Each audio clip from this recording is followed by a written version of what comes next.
33 yang menerangkan tentang fadilahnya sendiri. Maksudnya adalah bila mana kita diam dari pembicaraan yang tidak berfaedah, maka akan selamat dari siksaan Allah di akhirat.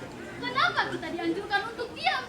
Karena ada kalanya kita tidak bisa menjaga ucapan.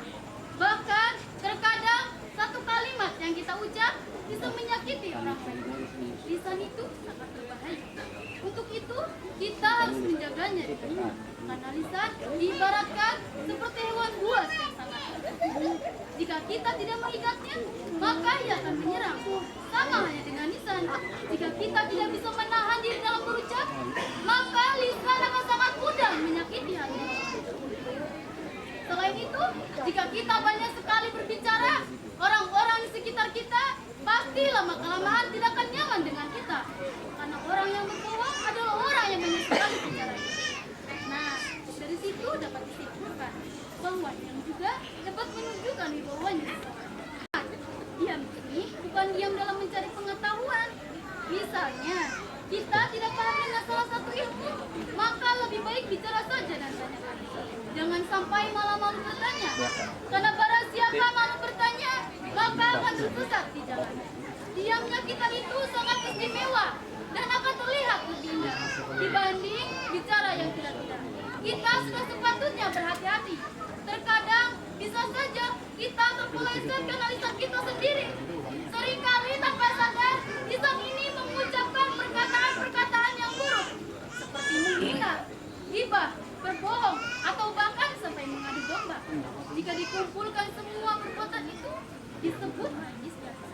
Sebagaimana sabda Rasulullah, likulli syai'in najasatun wa najasatul lisani al-bada'. Sesungguhnya setiap sesuatu memiliki najis yang bersifat. Lisan adalah buruknya. Apal ghibah tuh. Ghibah adalah salah satu ucapan yang menimbulkan adanya dosa pada diri kita. Karena Allah sangat membenci perbuatan tadi. Ghibah itu perbuatan yang sangat hina. Saking hinanya sampai-sampai orang yang dighibahkan seperti orang yang sedang memakan daging saudaranya sendiri. Hadirin, kita harus hati-hati. Sebab jika kita sudah terlanjur terjerat oleh perbuatan ghibah, maka akan sangat sulit menghapus dosa itu. Karena kalau punya dosa ghibah tidak akan terhapus sampai kapan. Itulah beratnya tanggungan dosa kita. Karena ghibah bisa membawa kita ke dalam neraka. Ingatlah hadirin, perkataan itu seperti anak panah di mana dilepaskan, maka tidak akan bisa ditarik kembali. Gunakan lisan kita dengan perkataan yang baik, seperti berzikir kepada Allah, berdoa kepada Allah, dan lain sebagainya. Jika kita tidak bisa berkata baik, maka lebih baik kita diam. Rupanya cukup sekian yang saya sampaikan. Mohon maaf bila ada kesalahan. Semoga yang tadi saya sampaikan menjadi ilmu yang bermanfaat fid dini wa dunya wal akhirah. Amin.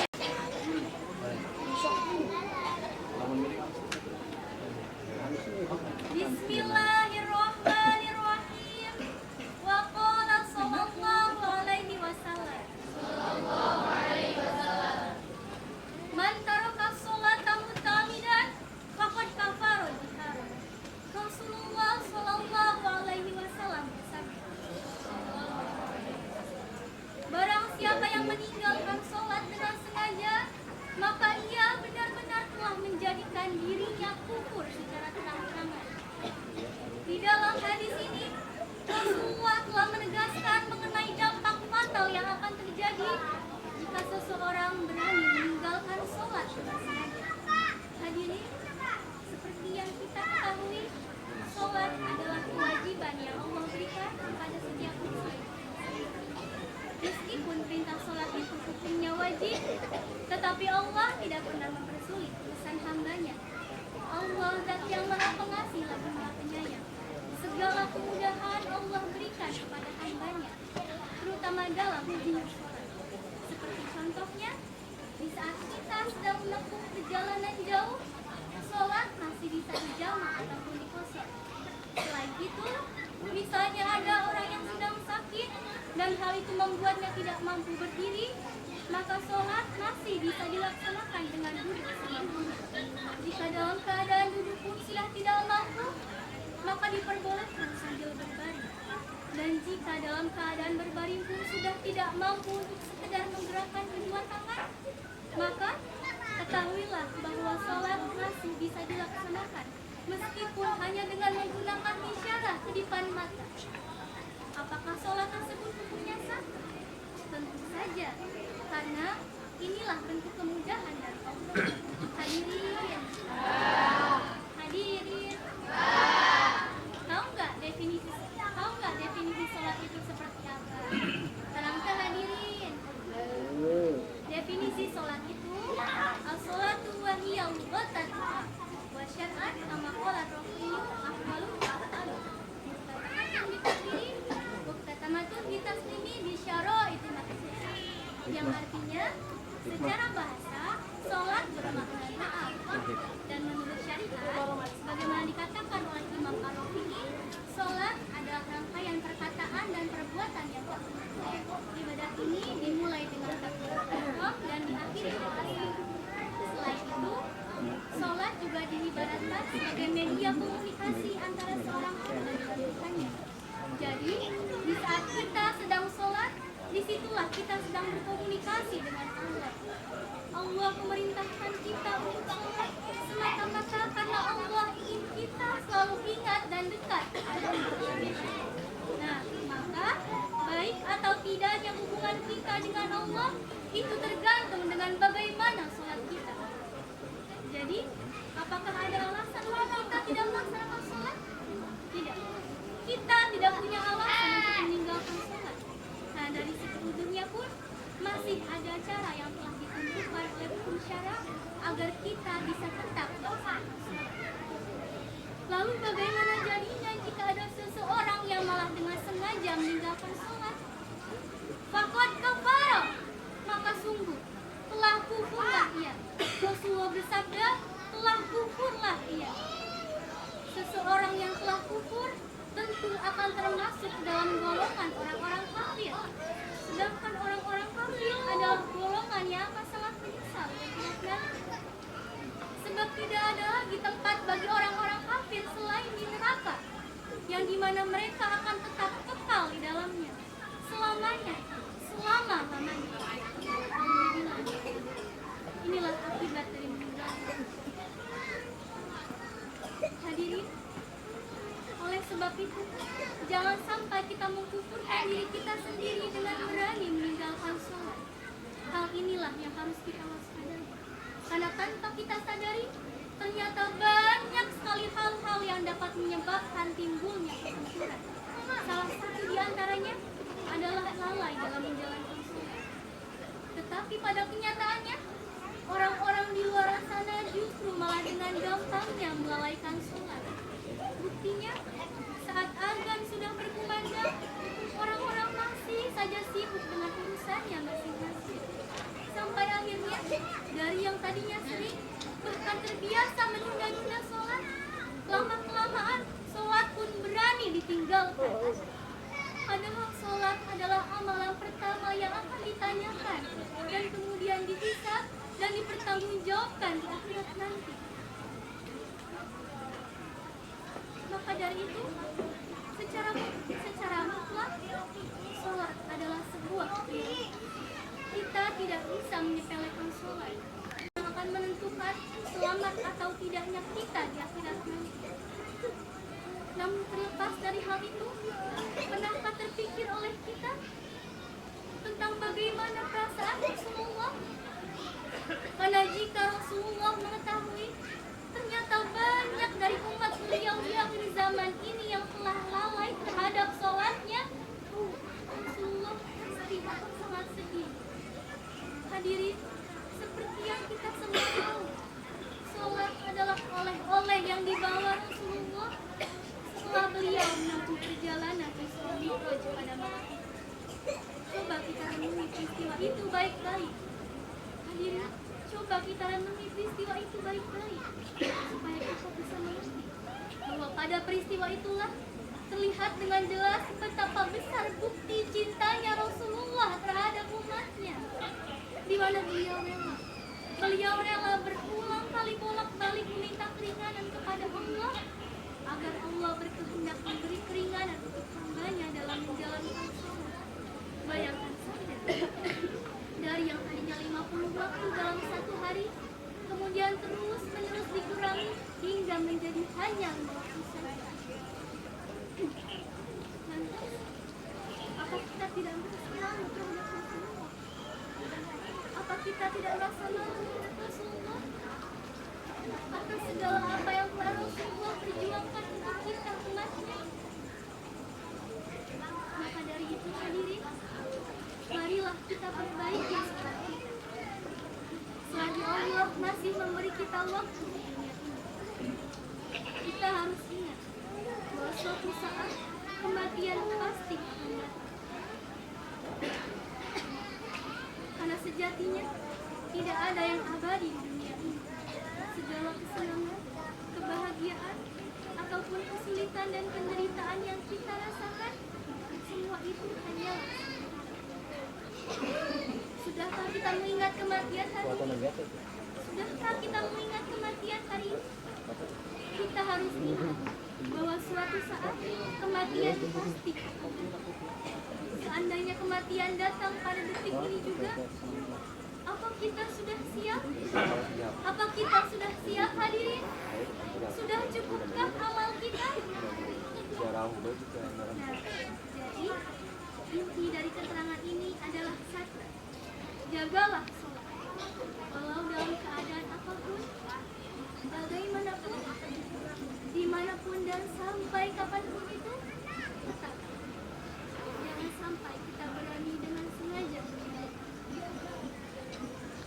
Ingatlah bahwa dahulu Rasulullah pernah bersabda, "Likulli syai'in alam, wa alamul imani as-salat," yang artinya setiap perkara memiliki tanda, dan tandanya iman adalah salat. Maka dari itu, laksanakanlah salat sebagai bukti bahwa kita adalah orang yang beriman. Rupanya, sekian yang dapat saya sampaikan. Mohon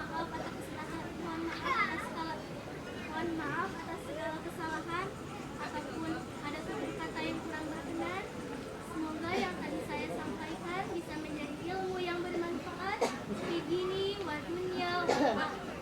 Amin. Ingatlah bahwa dahulu Rasulullah pernah bersabda, "Likulli syai'in alam, wa alamul imani as-salat," yang artinya setiap perkara memiliki tanda, dan tandanya iman adalah salat. Maka dari itu, laksanakanlah salat sebagai bukti bahwa kita adalah orang yang beriman. Rupanya, sekian yang dapat saya sampaikan. Mohon maaf atas segala kesalahan ataupun ada tutur kata yang kurang berkenan. Semoga yang tadi saya sampaikan bisa menjadi ilmu yang bermanfaat di dini wa dunya wa akhirat. Amin. Bismillahirrahmanirrahim. Wa qala sallallahu alaihi wasallam, likulli syai'in dawa'un wa dawa'u dzunubi at-taubah. Rasulullah sallallahu alaihi wasallam telah bersabda, setiap penyakit pasti ada obatnya, dan obatnya dosa adalah taubat. Apa itu taubat? Taubat adalah kembalinya seseorang dari perkara buruk menurut syara menuju perkara baik menurut syara. Kita hidup di dunia ini dengan hukum Allah, di mana hukum tersebut menunjukkan ada hal baik juga hal buruk. Tetapi kebanyakan manusia di zaman sekarang malah menganggap enteng hukum-hukum yang telah Allah tentukan. Terlebih kita, para wanita. Banyak dari kaum kita yang dengan sadarnya melakukan kesalahan, dengan ringannya berjalan di dalam kemaksiatan, dan dengan nyamannya berdiam diri di jurang dosa. Contohnya dari berbicara. Memang sudah menjadi mayoritas besar wanita itu banyak berbicara. Entah kenapa gampang sekali untuk kita mencari sebuah topik. Pembicaraan yang tadinya sekecil biji kacang bisa menjadi seluas bumi. Betul apa betul hadirin? Betul. Tetapi tidak semua wanita melakukan contoh-contoh yang tadi. Adanya wanita berlaku seperti itu karena kurangnya iman juga kurangnya ilmu. Maka dari itu, perdalamilah ilmu supaya kita bisa mengetahui bahwa melakukan maksiat adalah dosa dan hukumannya adalah neraka. Lantas, bagaimana jika kita telah melakukan dosa-dosa yang tadi ataupun dosa-dosa lainnya? Maka kembalilah kepada Allah. Kembali kepada perkara-perkara yang Allah ridhoi. Tinggalkanlah apa yang berdampak buruk bagi diri kita. Bertaubatlah, karena sesungguhnya taubat adalah pelepasan dosa. Setiap perkara pasti mempunyai syaratnya masing-masing. Dan syaratnya taubat itu ada 3, yaitu 1, menyesali atas apa yang telah diperbuatnya. 2, meninggalkan dosa di dalam waktu apapun. Dan yang ketiga, bertekad untuk tidak melakukannya lagi. Hadirin, hadirin, saya akan membawakan kisah tentang seorang pria soleh yang tanpa sadar melakukan dosa. Ia membayar dosanya di dunia. Ia bertaubat hingga akhirnya bahagia di akhirat. Namanya Abu Syahma. Ia adalah putra kedua dari Sayyidina Umar bin Khattab radhiyallahu anhu. Abu Syahma menekuni kitabullah dan tekun membacanya, sehingga bacaannya menyerupai bacaan Rasulullah. Pada suatu hari, Abu Syahma pergi bertamu kepada orang Yahudi. Ia disuguhi minuman khamar, lalu meminumnya hingga mabuk. Setelah selesai bertamu, saat perjalanan pulang, Abu Syahma melihat seorang wanita sedang tertidur di punggungan jenazah. Karena mabuk, ia pun merayu. Wanita itu menolak, namun tak mampu. Akhirnya, kejadian yang tidak diinginkan pun terjadi. Abu Syahma menggauli wanita itu. Singkat cerita, wanita itu pun melahirkan seorang bayi laki-laki. Di satu hari, wanita itu membawa anaknya ke Masjid Rasulullah ke hadapan Sayyidina Umar yang sedang berkumpul bersama para sahabat. Wanita itu menghadap Sayyidina Umar dan berkata, "Wahai Amirul Mukminin, ambillah anak ini. Sesungguhnya engkau lebih berhak mengasuhnya daripada aku." Sayyidina Umar berkata, "Bagaimana bisa? Ini anakku dan engkau ibunya. Tapi aku lebih berhak daripada engkau." Wanita itu menjawab, "Anak ini berasal dari anakmu, Abu Syahma." Kemudian wanita itu pun menceritakan segala sesuatu yang telah menimpanya. "Wahai Amirul Mukminin, setelah 9 bulan aku mengandungnya, lalu aku melahirkan anak ini, dan sekarang ambillah anak ini. Engkau lebih berhak mengasuhnya daripada aku. Aku lebih memilih tercemar di dunia daripada tercemar di akhirat." Seketika itu juga, Sayyidina Umar menangis hingga membasahi janggut. Ia berkata, "Aduhai, tercemarlah Umar bin Khattab, tercemarlah Umar bin Khattab, tercemarlah Umar bin Khattab." Tetapi Sayyidina Umar masih tak percaya akan hal itu. Ia berkata, "Wahai perempuan, jujurlah kepadaku tentang perkara yang benar." Wanita itu menjawab, "Ya Amirul Mukminin, sesungguhnya apa yang kau inginkan dariku?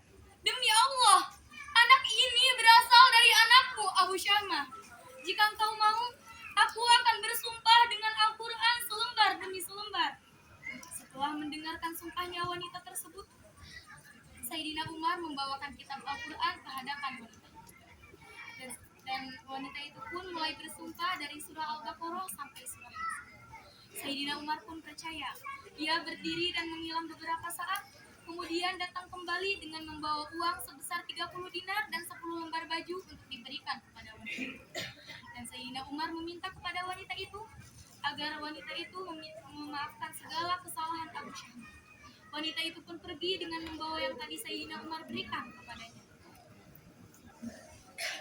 Kemudian Sayyidina Umar berdiri dan berkata, "Wahai para sahabat, tetaplah kalian di tempat ini." Kemudian Sayyidina Umar masuk ke dalam rumah, berjalan dan mengelilingi Abu Syahma yang sedang duduk makan sarapan. Abu Syahma berkata, "Wahai ayahku, marilah duduk dan sarapan bersamaku." Umar menjawab, "Makanlah wahai anakku, aku rasa ini adalah makananmu yang terakhir." Abu Syahma berkata, "Wahai ayahku, siapa yang memberitahumu hal itu? Padahal Rasulullah telah wafat dan wahyu tidak akan diturunkan lagi setelah Rasulullah." Kemudian Sayyidina Umar pun menceritakan segala sesuatu yang telah terjadi antara Abu Syahma dan wanita yang digaulinya itu. Seketika itu juga Abu Syahma langsung terdiam dan menundukkan kepalanya karena malu kepada ayahnya. Sayyidina Umar berkata, Bicaralah, wahai anakku, mengapa engkau diam saja? Jika engkau berkata benar, maka engkau akan selamat. Jika engkau berdusta, maka engkau akan binasa. Setelah mendengarkan perkataan ayahnya, Abu Syama langsung mengakui atas segala kesalahannya. Kemudian Sayyidina Umar berdiri dan memegang tangan Abu Syama untuk menuju ke sebuah hutan. Abu Syama berkata, "Wahai ayahku, kemana engkau akan membawaku pergi?" Umar menjawab, "Ke hadapan para sahabat. Bertaubatlah, wahai anakku. Aku akan menghukummu di dunia sebelum Allah menghukummu di dunia. Sebelum Allah menghukummu di akhirat." Tetapi Abu Syama berkata, "Wahai ayahku, aku mohon padamu, demi Allah, jangan mencemarkan aku di antara para sahabat Nabi." Tetapi Sayyidina Umar tak berhenti-hentinya memegang tangan Abu Syama sampai ke hadapan para sahabat. Para sahabat kemudian bertanya, "Hai Umar, apa maksudmu membawa Abu Syama ke hadapan kami?" Umar menjawab, "Anakku Abu Syama telah mengakui atas segala kesalahannya." Wanita itu benar dan tidak berdosa. Kemudian Sayyidina Umar memanggil seorang budak yang dipanggil dengan Mukli. Sayyidina Umar memerintahkan Mukli untuk menghukum Abu Syama dengan cambuk sebanyak 100 kali cambukan. Sedangkan jika satu cambukan itu dipukulkan ke dinding rumah, tentulah rumah itu akan roboh. Dan jika satu cambukan itu dipukulkan kepada seekor unta, tentulah unta itu akan mati. Kemudian Mukli mengambil cambuk dan memegang tangan menghadap Abu Syama sambil berkata, "Wahai tuanku, jangan salahkan aku. Salahkanlah dirimu karena dosa yang telah engkau perbuat." Abu Syama berkata, "Lakukanlah, hai Mukli." Kemudian Mukli mengangkat tangannya dengan memegang cambuk, lalu memukul Abu Syama sebanyak 10 kali cambukan. Abu Syama berkata, "Wahai ayahku, sesungguhnya api telah menyala di dalam tubuhku." Umar menjawab, "Wahai anakku, sesungguhnya api yang ada di dalam tubuh ayahmu lebih panas daripada api yang ada di dalam tubuhmu. Pukul dia, hai Mukli." Mukli pun memukulnya sampai 30 kali. Sayyidina Abu Syama berkata, "Wahai ayahku, aku mohon padamu, demi Allah, biarkanlah aku bertaubat." Umar menjawab, "Wahai anakku, jika hukuman ini telah selesai, maka jika engkau mau, bertaubatlah." Pukul dia, hai Mukli. Mukli pun memukulnya sampai 50 kali. Abu Syama berkata, "Wahai ayahku, aku mohon padamu, demi Allah, kasihanilah aku. Berilah aku seteguk air untuk mendinginkan panas di dalam hatiku." Umar menjawab,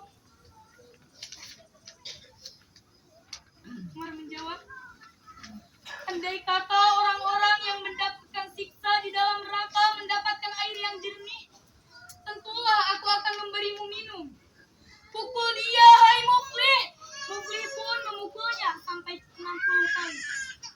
Abu Syama berkata, "Wahai ayahku, aku mohon padamu, demi Allah, mendekatlah padaku dan peluklah aku, agar aku bisa memelukmu sebelum mati." Umar menjawab, "Jika engkau hidup, aku akan memelukmu. Tapi jika kau mati, maka kita akan bertemu di akhirat nanti." Pukul dia, hai Mukli. Mukli pun memukulnya sampai 70 kali. Abu Syama berkata, "Wahai ayahku, sungguhnya maut telah datang padaku." Umar menjawab,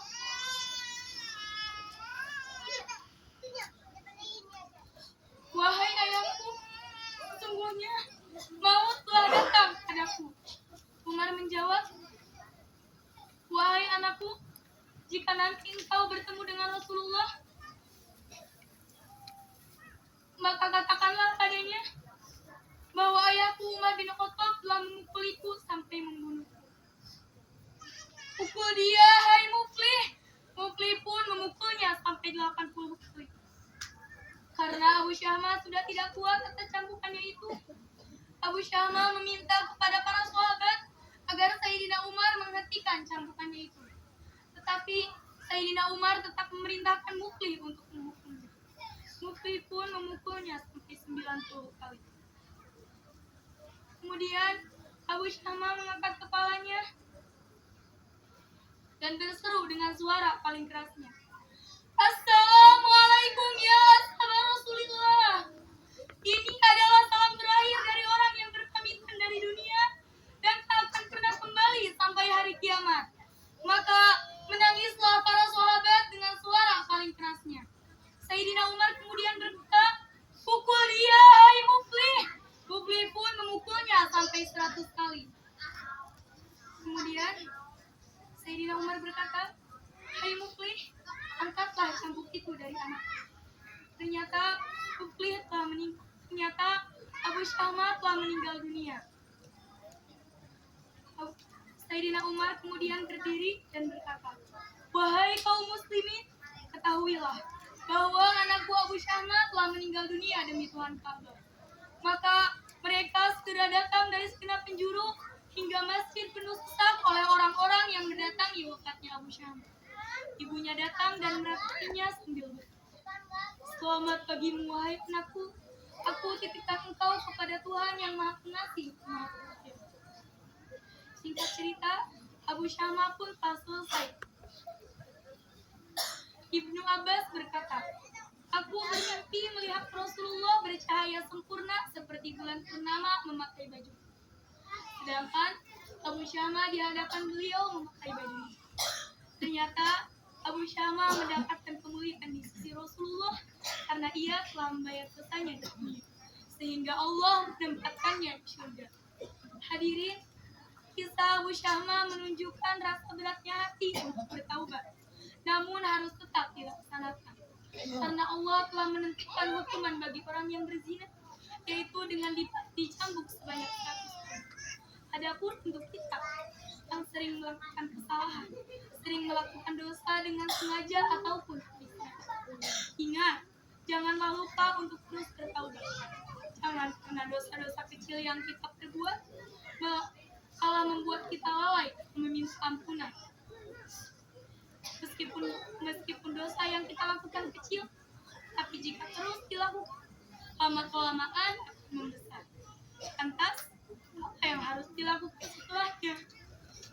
Teruslah istighfar. Karena al-istighfaru ya'kuludz dzunuba kama ta'kulun naru qabla iblis. Yang artinya, istighfar dapat melenyapkan dosa sebagaimana api yang melahap kayu-kayu itu kering. Maka dari itu, teruslah bertaubat selagi Allah masih memberi kesempatan untuk kita. Teruslah bertaubat selagi kesehatan masih melekat dari diri kita. Dan teruslah bertaubat sebelum kematian datang. Cukup sekian yang dapat saya sampaikan. Mohon maaf apabila ada kesalahan. Terima kasih atas segala perhatian. Semoga yang tadi saya sampaikan bisa menjadi ilmu yang bermanfaat di dini, dunia, wal akhirah. Wabillahi taufiq wal hidayah. Wassalamualaikum warahmatullahi wabarakatuh.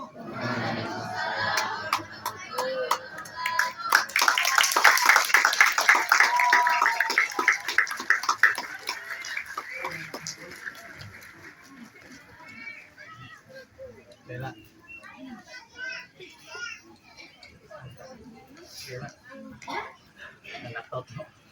Nah, itu guys. Kan pulang. Nah, pasti no. Ayo.